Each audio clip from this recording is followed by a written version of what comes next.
Hello, my dear friends. It's Naik's Biology and I'm Hemant Naik, your biology teacher. आज क्या करेंगे? हम एक 10th क्लास का टॉपिक को स्टडी करेंगे. Enzymes of alimentary canal. What are the important enzymes which are secreted from the alimentary canal. जो alimentary canal हमारा है उसमें कौन सा इंपॉर्टेंट एंजाइम जो सीक्रेट होता है उसके बारे में हम पढ़ेंगे. चलो स्टार्ट करते हैं हमारा माउथ से.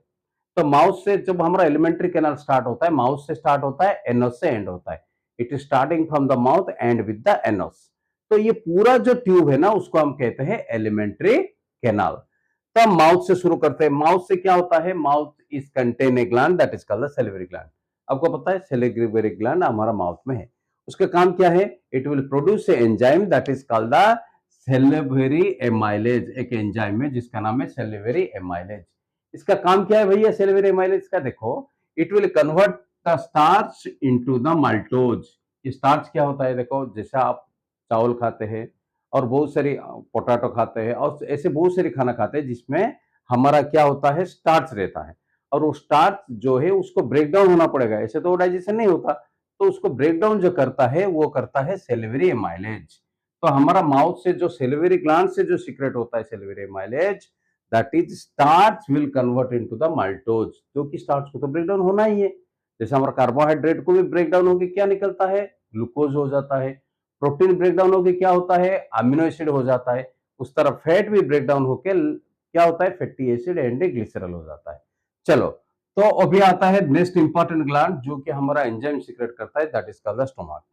स्टोमक का एक बहुत इंपॉर्टेंट सेल है that is called the chief cells which is secrete the gastric juice. Gastric juice आप बचपन से सुने होंगे.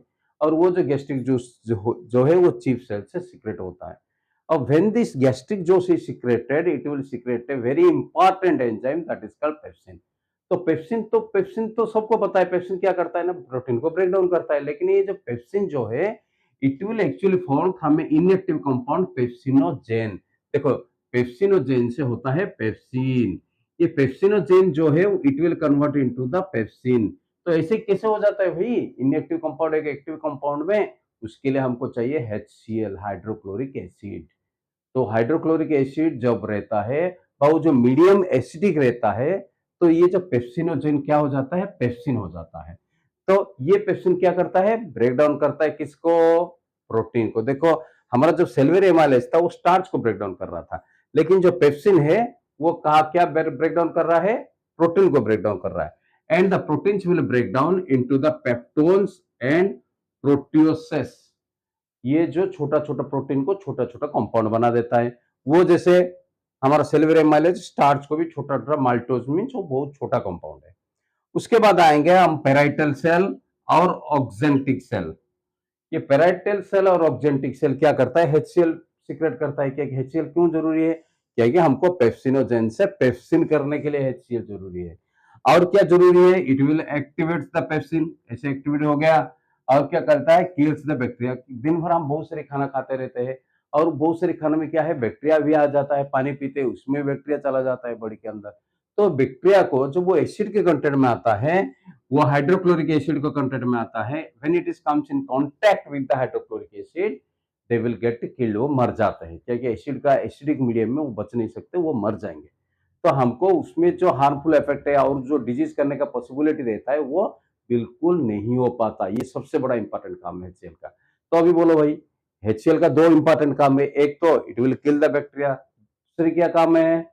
दूसरे काम ये है कि it will convert into the pepsinogen to pepsin. और पेप्सिन का काम क्या है? It will break down into protein. जैसे हम दूध पीते हैं, अंडे खाते हैं, तो these are contain the proteins and that will break down into the peptones with the help of the pepsin in the stomach. तो उसके बाद आता है सबसे important organ that is called the liver. Liver में क्या होता है? नब सीक्रेट होता है बाइल जूस. ये बाइल जूस का काम क्या है? जो फैट है इसको इमल्सिफाइज फैट. इसका मतलब क्या होता है? जो जैसे हमारा प्रोटीन ब्रेकडाउन हुआ, जैसे हमारा स्टार्च ब्रेकडाउन हुआ, ऐसे ही फैट जो ब्रेकडाउन होता है उसको कहते हैं emulsifies fat. That means breakdown into small molecules. कोई भी large molecules it cannot be absorb directly. For the absorption, वो एब्जॉर्प्शन होने के लिए उसको छोटा मॉलिक्यूल होना ही पड़ेगा. तो वो ब्रेक डाउन हो जाता है। कैसे ब्रेक डाउन होता है? By the help of the enzymes like bile juice. Bile juice ऐसा एक जूस है जो कि फैट को ब्रेक डाउन कर लेता है, छोटा छोटा मॉलिक्यूल्स में कन्वर्ट कर लेता है, उसको कहते हैं इमल्सिफाइज फैट। उसके बाद क्या होता है? सबसे इंपॉर्टेंट ऑर्गन हमारा पेनक्रियास है, जो कि एक एक्सोक्राइन भी है, एंडोक्राइन भी है। पता है आपको एक्सोक्राइन उसको क्या कहते हैं? क्योंकि उसमें एंजाइम सीक्रेट होता है, because it secret the enzymes, इसलिए उसका नाम है एक्सोक्राइन। एंडोक्राइन क्यों पेनक्रियास को कहते हैं? Because it secret the hormones like insulin and glucagon. तो हम उसको एंडोक्राइन में नहीं जाएंगे, मैं एक्सोक्राइन में जाएंगे। जैसे हमारा पेनक्रियाटिक जूस है, ये पेनक्रियाटिक जूस में पहला जो एंजाइम प्रोड्यूस रहता है उसका नाम है ट्रिप्सिन एंड केमोट्रिप्सिन। इसका काम क्या है? उसको एक सिंपल लॉजिक बता रहा हूँ। ट्रिप्सिन का मतलब है, वो पेप्सिन जैसा लगता है ना, पेप्सिन ट्रिप्सिन। और पेप्सिन का काम क्या होता है? प्रोटीन को ब्रेक डाउन करना। तो एक ट्रिप्सिन का भी प्रोटीन को ही ब्रेक डाउन करना है। और केमोट्रिप्सिन वो भी लगभग ऐसे ही लगता है ना सुनने के लिए। तो केमोट्रिप्सिन, trypsin and the pepsin, three are helps to break down the protein. Protein से ब्रेक डाउन होकर क्या होता है? पेप्टोन्स हो जाता है। तो तीनों एक टाइप का ही एंजाइम है, तो कोई दिक्कत नहीं है। देखो पेप्सिन का काम जो है, ट्रिप्सिन का काम वही है, क्योंकि वो लगभग एक ही है। ट्रिप्सिन क्या प्रॉब्लम है उसमें? वो सीक्रेट होता है it will contain in the pancreatic juice, और pepsin is contain in the gastric juice, इतना ही फर्क है। लाइपेज और एक एंजाइम है जो कि हमारा पेनक्रियाटिक जूस है, वो क्या करता है? फैट जो है उसको ब्रेक डाउन होकर fatty acid and glycerol, fat break down होकर फैटी एसिड जब ग्लिसरॉल होता है, it is help of a enzyme called lipase. वो लाइपेज जो है वो फैट जो, ये तो ब्रेक डाउन हो गया, जो बाइल जूस है वो तो फैट को ब्रेक डाउन कर लिया, लेकिन उसको जो फैटी एसिड एंड ग्लिसरॉल में कन्वर्ट कौन करता है? लाइपेज करता है। उसके बाद एमाइलेज। एमाइलेज आप सोचो वो एमाइलेज करता क्या होगा? तो सिल्वर एमाइलेज को याद कर देना।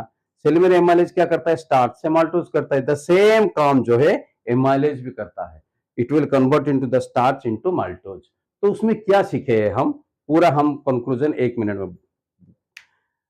तो पहले जो है हमारा स्टार्च और कार्बोहाइड्रेट जिसको कहते हैं, प्रोटीन और फैट, तीनों जो हमारा फूड है, main major type of the food. तो स्टार्च जो कि कार्बोहाइड्रेट है वो माल्टोज हो जाता है in the presence of the cellular amylase. उसके बाद आता है proteins. Proteins will break down into the peptones with the help of the pepsin. Pepsin जो है एक्टिव फॉर्म है, इसका जो इनएक्टिव फॉर्म है उसका नाम है पेप्सिनोजेन। ये पेप्सिनोजेन जो है पेप्सिन में कन्वर्ट कब होता है? In presence of the HCl। HCl का काम क्या हो जाता है? It kills the bacterias and activates the pepsin. और क्या होता है? द बाइल जूस है जो कि फैट को ब्रेक डाउन कर लेता है। और एक एंजाइम है जो कि लाइपेज है, जो कि पेनक्रियाटिक जूस में है। कहाँ है लाइपेज? पेनक्रियाटिक जूस, जो कि ब्रेक डाउन होता है fat into fatty acid and glycerol. After that जो एमाइलेज है, जो भी चाहे सिल्वर एमाइलेज बोलो, एमाइलेज बोलो, एक ही काम है। काम क्या है? Breakdown of starch into maltose. जैसे पेप्सिन का काम हो, ट्रिप्सिन का काम हो, केमोट्रिप्सिन का काम हो, एक ही काम है। क्या काम है? Breakdown protein into peptones. Now I hope आपको ये चीज पूरा समझ में आ गया होगा, और समझ में आ गया होगा तो don't forget to subscribe my channel. Thank you my dear students.